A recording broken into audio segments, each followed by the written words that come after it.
In this tutorial, you'll master making basic animations with keyframes and timelines.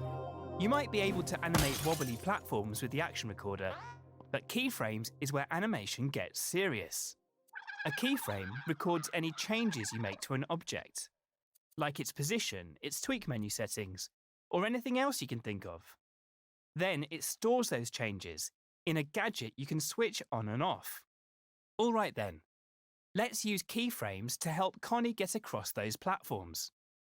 Go to the assembly menu, press square if it isn't already open, and head to the animate menu. The animate icon is a clapperboard, that thing they use in movies before the director says action. You get to be the director now, and you can use these tools and gadgets to animate things.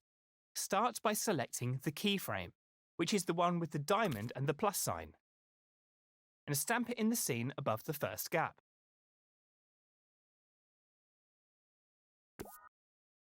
You'll notice there's now a red record button in the context menu, and that your imp has turned into a red keyframe. That means the keyframe is recording any changes you make in the scene. But unlike the action recorder, it only records the state of things, not a period of time. It's probably easier to understand if we put it into practice. Let's try it out on the block on the ground in front of Connie. If you grab it with R2 and place it between the first two platforms, you'll see some dashed lines appear on the block, which tells you that the keyframe has recorded the change you've made to the object. You can move it as many times as you want, but it will only record your last change. If that's not the one you want to keep, you can always undo the last change with the left directional button. The next bit is super important. To finish and store your changes in the keyframe, you need to select the Stop Recording button in the context menu. Select it now and see what happens. That's right, the block has snapped back to its original position. That's because the keyframe isn't active right now, but we can still see what it's recorded by selecting it with X. There, the block is back to where you moved it. You'll notice the keyframe doesn't record how things moved, just where they moved to. Make sure you deselect the keyframe before moving on. You can do that by pressing circle. In the next step, I'll show you how to use your keyframe in the scene.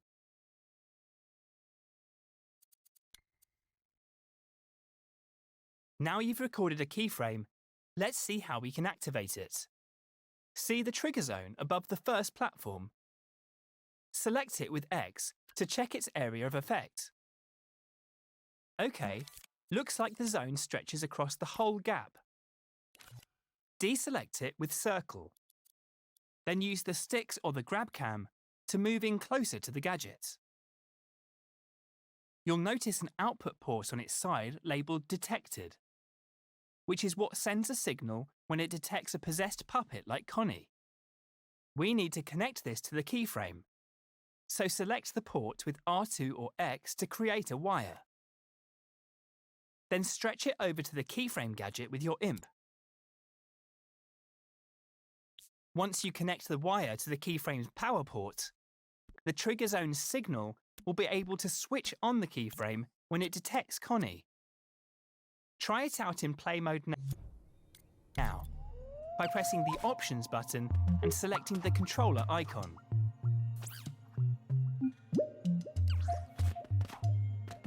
See?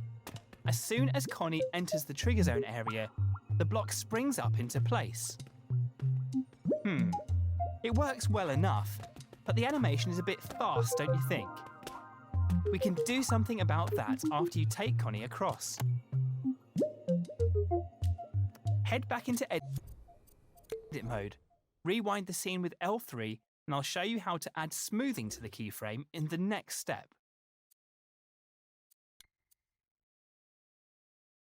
All right then, we've made a simple keyframe animation, but it's time to smooth it out and make it look better.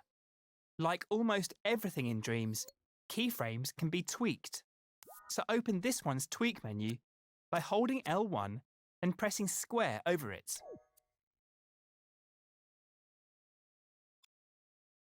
You'll see two sliders at the bottom, which determine how long it takes for the keyframe to turn on fully. Hover over the slow power up slider now and hold X.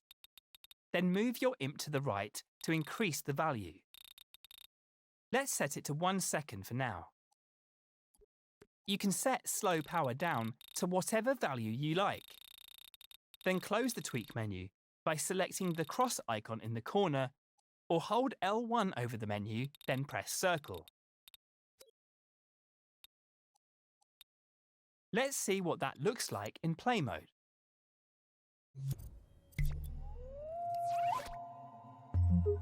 Ah yes, that looks a lot smoother. If you're happy with the new animation, switch back to edit mode. Rewind the scene with L3 and move on to the next step.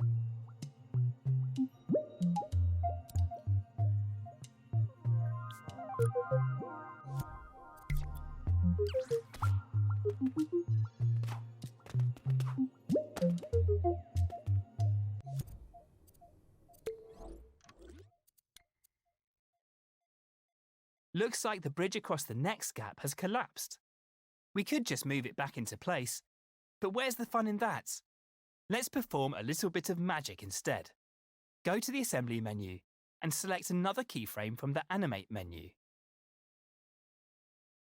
Stamp it above the gap with R2 or X.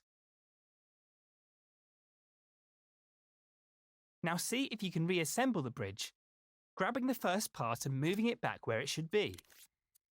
One of the great things about keyframes is that they can affect multiple objects. So you can put the other half of the bridge back too. Before selecting Stop Recording from the Context menu to store your changes. Once recording stops, the bridge will go back to its original position. So select the keyframe with X to see those changes again.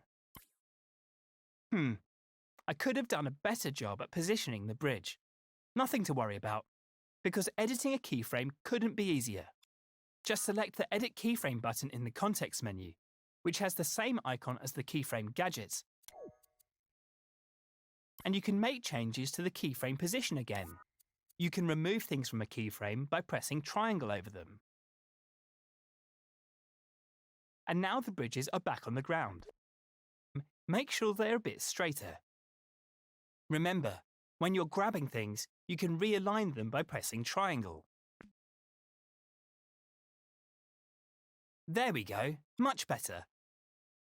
You can select Stop Recording again to finish editing this keyframe, and move on to the next step when your bridge is in place.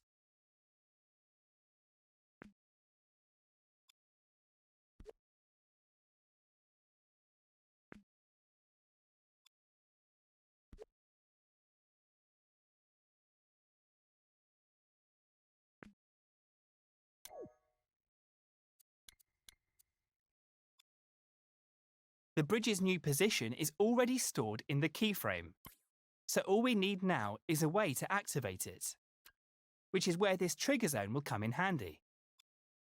Let's select it to see what zone it covers.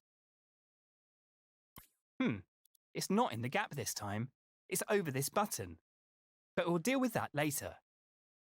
First, create a wire from the trigger zone's output with R2 or X. Then stretch it over to the keyframe and connect it to its power port. When Connie steps on the button now, the keyframe will be switched on. But what happens once she leaves the trigger zone? Let's test it in play mode to find out.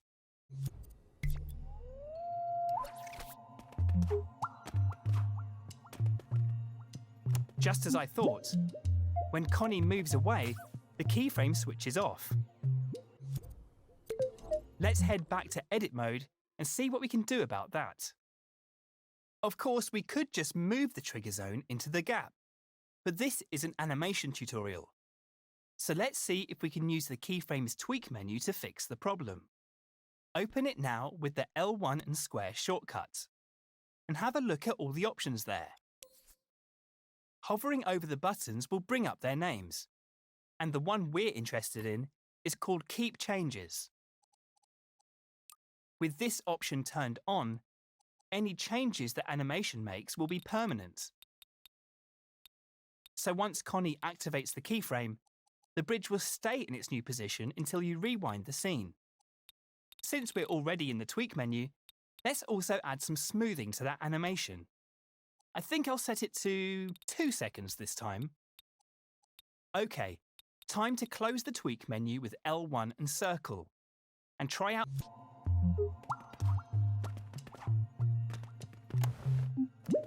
How's that for a magic trick?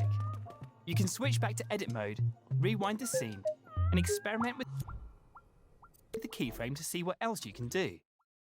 You could try keyframing a tweak menu setting, or animating some elements from the tutorial collection. When you're done, move on to the next step, and I'll show you how to use keyframes on a timeline.